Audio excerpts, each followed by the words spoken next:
주님께서 여러분과 함께 요한이 전한 거룩한 복음입니다.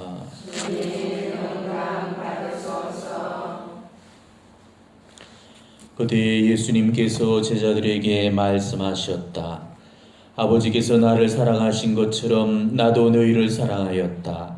너희는 내 사랑 안에 머물러라. 내가 아버지의 계명을 지켜 그분의 사랑 안에 머무른 것처럼 너희도 내 계명을 지키면 내 사랑 안에 머무를 것이다. 내가 너희에게 이 말을 한 이유는 내 기쁨이 너희 안에 있고 또 너희의 기쁨이 충만하게 하려는 것이다. 주님의 말씀입니다. 그리스도님 참여합니다.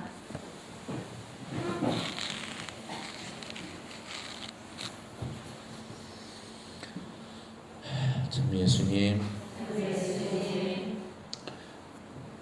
우리 교우들은 항상 앞자리를 별로 좋아하지 않는 것 같아요. 너무 겸손해서 그러신가요? 여러분들이 미사의 은혜를 실제로 이해를 하게 되면 아마 이 앞자리 싸움이 대단할 겁니다. 하느님의 은총이 이 제단을 통해서 흘러나오면서 제일 먼저 적셔지는 곳이 첫 자리예요. 그 제일 앞자리를 은총 중에 은총이라 해서 금총이라고 그러고요. 그 다음에 자리를 은총이라고 그러고 그 뒷자리를 동총이라고 그러고 제일 뒷자리를 똥총이라고 그러죠. 이거는 우리가 우스갯소리로 이야기하지만 실제적인 은총은 이 사제에 통해서 주어지는 것들이 제단을 물들이고 물들였던 그 은총이 흘러서 계속적으로 번져나가는 거거든. 그래서 여러분들이 항상 미사에 그런 기회가 있을 때마다 제일 첫 자리를 차지하면서 정말 은총 중에 은총을 가질 수 있도록 하셔야 돼요. 미사의 은혜를 모르니까 지금 이런 어처구니 없는 일들이 벌어지는 거거든. 하지 못해서 이제 수녀님이 저렇게 저 교통정리를 하니까 그렇게 자리를 채우려고 하지 마시고 앞으로는 꼭 그렇게 하셔야 돼요. 네. 우리가 요즘 계속적으로 듣게 되는 독서가 사도행전의 이야기를 듣게 되죠. 사도행전에서 초대교회의 갈등을 계속 듣고 있습니다. 초대교회가 왜 갈등을 겪었을까요? 예수님이 부활하시고 난 이후에 그리고 성천하시고 성령을 보내시고 난 이후에 제자들은 모두가 다 뛰쳐나가서 예수 그리스도의 복음을 힘차게 증언을 했거든. 그리고 나서 교회 공동체가 아주 기하급수적으로 풀어나면서 여기저기 이제 공동체들이 세워지게 됩니다. 그런데도 그 안에서 모르는 어떤 갈등이 계속 빚어지는 거예요. 자, 어떤 갈등이 빚어지냐면은 그리스도교라는 것은 완전히 그야말로 듣도 보도 못한 신생 종교였죠. 그죠? 물론 유대교의 그 뿌리를 두고 있었고 그렇지만은 유대교하고는 완전히 다른 성자 예수 그리스도에 의해서 바로 하느님이 증거된 그 종교가 그리스도교였거든요. 유대교의 방식으로 예수 그리스도를 이해한다는 거 이해가 가능합니까? 이해가 못하죠. 그래서 유대교인들이 예수 그리스도를 제거했던 것도 그런 이유죠. 그러니까 막 유대교에서 그리스도교로 전환되는 그런 시점이었기 때문에 이 그리스도교 안에서 어떤 교의, 우리 가톨릭적인 교리 이런 것들이 정립이 되지 않은 그런 상태였죠.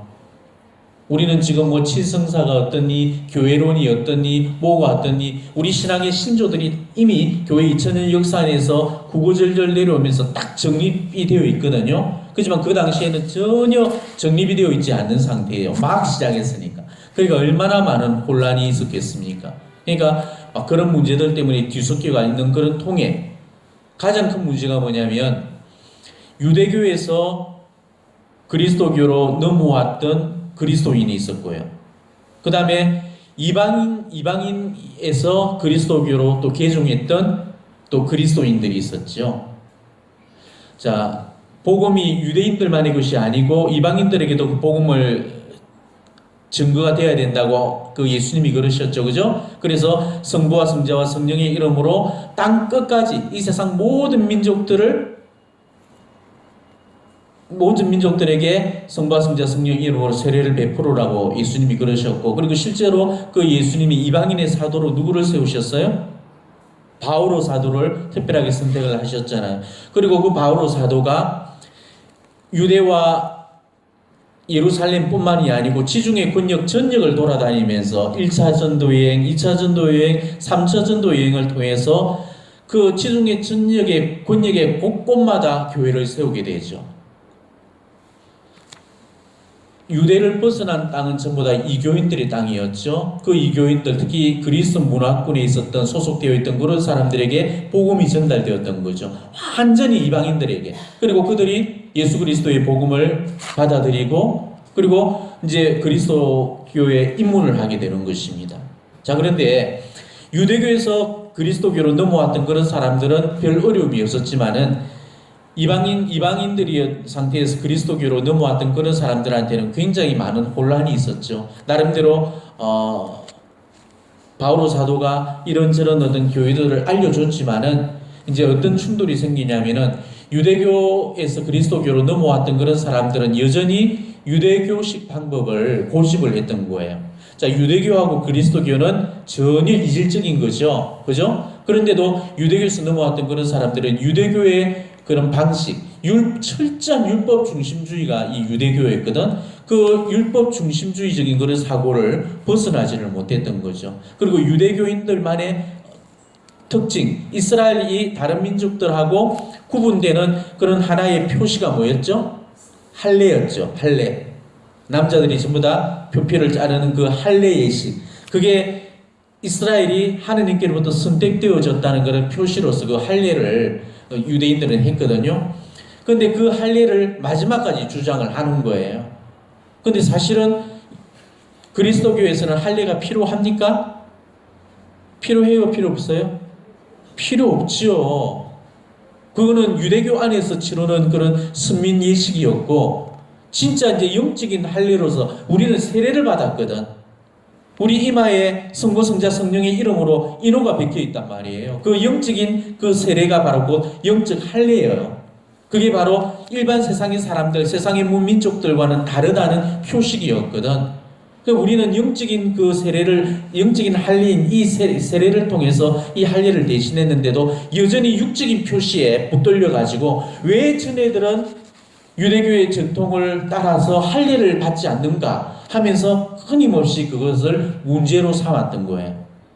근데 실제로 어떤 게 맞겠습니까? 그네들의 생각들이 사실 틀렸죠? 그네들이 정말 그리스도교로 이렇게 넘어왔다면 완전히 예전의 모습들을 다 옷을 벗고 새로운 새 인간이 걸맞는 새 품위의 옷을 걸쳐 입어야 됐었거든. 근데도 아직까지도 그 새 품위의 옷을 걸쳐 입지 못하고 옛 낡은 인간에 걸맞는 그런 낡은 옷을 입고 있었던 것이죠. 사도행전이 읽어보면은 상당수 그 지면들이 이런 문제로 인해서 굉장히 갈등을 겪고 있는, 그리고 이제 그 갈등을 통합시켜 나가는 그런 과정을 이제 담아주고 있어요. 우리가 아는 갈라티아서 아시죠? 갈라티아서가 쓰여졌던 배경도 그렇습니다. 갈라티아 사람들이 바오로 사도의 설교를 듣고 이제 그리스도인들이 되기로 결성을 하게 되죠. 그래서 그리스도교가 이 갈라티아 교회가 이제 태어나게 됩니다. 그렇지만은 갈라티아 이 교회를 방문했던 유대계 그리스도인들이 유대교의 율법을 준수하지 않는다고 그걸 막 강요를 했던 거예요. 그 때문에 갈라티아 교회 신자들이 이 바오로가 선교했던 그 복음에서 점점 멀어지기 시작했습니다.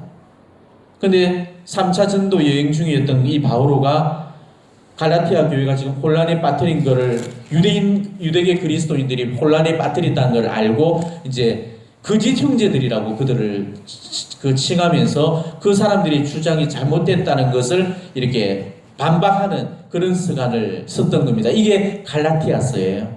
그래서 갈라티아서의 이 주된 내용이 그리스도께서 오셔서 율법의 시대는 이제 가버리고 복음의 새 시대가 되었다. 그걸 이야기를 해주고 있는 것이 이 갈라티아 서간입니다.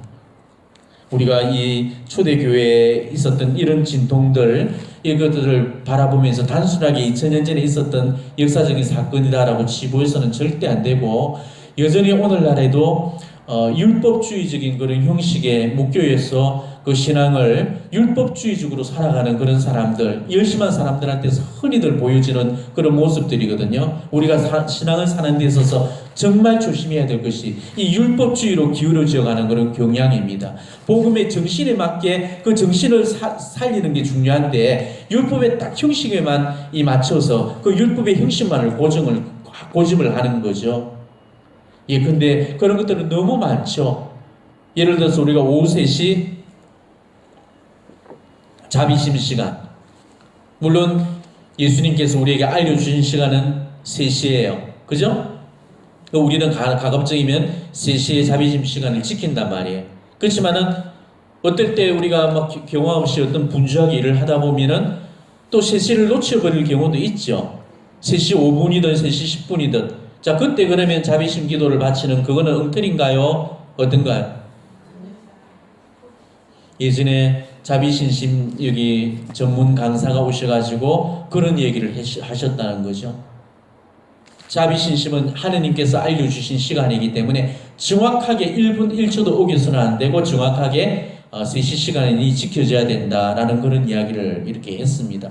저는 거기에 대해서 저는 반론을 가지고 있어요.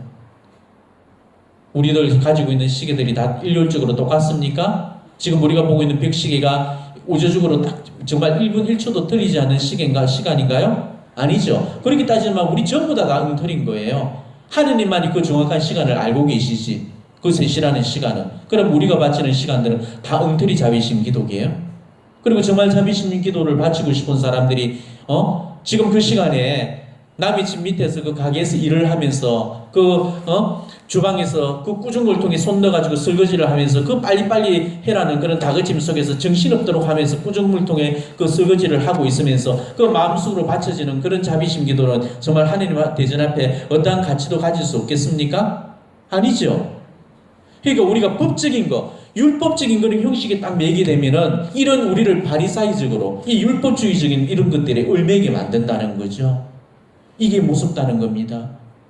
금요일날 금육 지켜야죠. 그래서 오늘 하루 종일 고기 안 먹었어. 그렇지만 바깥에 오늘 나갈 일이 있어가지고 귀한 손님이 와가지고 뭐 이렇게 했는데 오늘 금요일날은 금육이니까 우리 회 먹으러 가자. 이게 무슨 놈의 하여튼 금육인가요? 차라리 그냥 밖에 나가서 떳떳하게 고기 먹는 편이 낫지. 고기 먹어서 안 돼가지고 고기보다 더 비싼 회 먹는 거 그게 진짜로 금육의 어떤 정신인가요? 모든 것들이 이렇게 율법주의적으로 우리가 지금 신앙을 살아가고 있는 것들이 이래 어떤 우리한테 주어지는 여러 가지 계명, 율법 이런 것들 많죠. 교회가 교회법적으로 이야기하고 있는 거, 전례법적으로 이야기하고 있는 거 무조건 겉을 한 가지만 딱 붙잡고 딱 거기에만 하여튼 매여가지고 그것만 지키려고 하고 그것만 지키면 다 지켜졌다고 그렇게 우리가 생각을 해버리는 거죠. 진짜 법이란 거는 그런 게 아니죠. 우리 예수님 보십시오. 예수님은 분명히 유대교의 관점 안에서 철저하게 율법을 깨뜨리셨죠. 율법이라는 율법은 하여튼 도장 깨게 하듯이 다 깨뜨리셨어. 그렇지만은 율법을 깨뜨렸지만은 그렇다고 그분이 율법을 깨뜨린 건 아니거든요. 율법을 온전히 다 지키셨죠. 율법의 형식은 깨뜨렸지만은 율법의 정신은 철저하게 지키셨습니다. 그래서 예수님께서 이렇게 말씀하셨죠. 내가 예언서나 율법서의 그런 말씀을 없애려 온 줄을 아느냐? 없애려 온 것이 아니고 나는 오히려 완성하러 왔다. 천지가 없어지는 일이 있더라도 율법은 1.1핵도 없어지지 않고 다 이루어질 거다. 이렇게 말씀하셨잖아요. 그러니까 당신이 그렇게 깨고도 당신은 없애러 온 게 아니고 오히려 완성하러 왔다는 거죠. 율법의 정신을 폐기하고 율법의 형식을 폐기하고 율법의 정신을 살려내려고 했던 것이죠. 우리가 이런 율법의 정신을 살지 못하고 율법의 형식을 살게 될 때 이 율법이란 거는 그야말로 폭력이 되었습니다. 아주 무슨 폭력이에요. 우리가 그 계명, 우리에게 정말 하느님이 살아라 하고 주셨던 이 계명의 이런 의미를 우리가 살지 않고 그 계명이 주는 의무만 지키게 될 때 이 종교는 가장 야만적이고 잔인한 폭력이 되어진다는 것이죠. 우리가 그런 예를 어디서 봅니까? 지금 이슬람 원리주의자들, IS 집단들 있죠? 극단적인 이 이슬람 교도들을 보십시오. 그들의 행동은 분명히 율법에 철저하게 근거한 행동입니다. 율법이 그걸 요구하고 있거든. 그들의 율법인 코란, 그 코란법에 명시된 대로 그대로 지금 따르고 있습니다. 자, 코란법에는 어떻게 되어 있는 줄 알아요? 이 세상의 모든 종교가 알라의 이름으로 통일될 때까지 계속 싸우라. 코란 8장 39절의 말씀입니다. 또 이슬람이 유익이 된다면 무슨 거짓말이나 맹세를 해도 좋다. 또 불신자들의 목을 쳐라. 코란 8장 12절 말씀이고, 이슬람을 받아들이지 않는 자들은 어디서든지 살해하라. 코란 9장 5절의 말씀이고, 이런 식으로 코란법을 철저히 지켰기 때문에, 그래서 예를 들어서 가늠한 여인의 경우도 우리 예수님의 그 율법, 그 예수님의 그런 계명과 그 코란법에 나와 있는 계명은 너무 다르거든요. 자, 예수님은 만약에 임신한 여인이 간음을 했다면 예수님이라면 어떻게 하셨을까요? 돌팔매로 죽였겠습니까? 살려주셨겠습니까? 간음 현장에서 붙들려오는 여인도 예수님이 구제해 주셨다면, 더군다나 그 배 안에 새로운 생명을 배태하고 있는 그런 여인이 간음을 저질렀다면 하느님의 그런 어떤 사랑의 법에서는 분명히 더욱더 그 아기를 배태했던 그 여인을 살려주셨을 겁니다. 그렇지만 꾸란법은 그렇지, 마호메트는 그렇게 가르치지 않거든요. 마호메트는 임신했을 경우는 아기를 낳을 때까지만 유보해뒀다가 아기를 바로 낳자마자 땅에 허리까지 묶고 돌로 쳐 죽여야 된다고 이렇게 꾸란법에 명시하고 있어요. 그러니까 이 사람들은 철저하게 법리적인 그런 원칙에 의해서 입각해서 그 법의 방식으로 이 계명을 지키려고 했던 것이죠. 물론 법의 관점에서는 그들이 법을 어긴 게 아닙니다. 하지만은 사랑이라고는 전혀 없고 오로지 법밖에 없었죠. 법을 지키려고 하니까 그 법 속의 정신을 읽어내지 못하고 그 법의 어떤 형식에 묶여 있으니까 결국은 무자비하게 나올 수도 있고 폭력적으로 나와질 수밖에 없는 거예요. 우리 예수님의 계명은 복음 안에서 보다시피 어느 한 가지 예수님께서 말씀하셨던 그 법이란 것도 사랑에 기초하지 않은 법은 없었습니다. 사랑이 없는 그 계명은 절대 인간을 구원할 수 없다는 것을 예수님께서는 당신 생애 동안 말씀을 통해서 끊임없이 우리에게 이야기를 해주셨죠. 예수님께서 말씀하셨던 그 율법, 예수님께서 말씀하셨던 그 계명은 사랑에 기초한 율법이고 사랑에 기초한 그런 법이었습니다.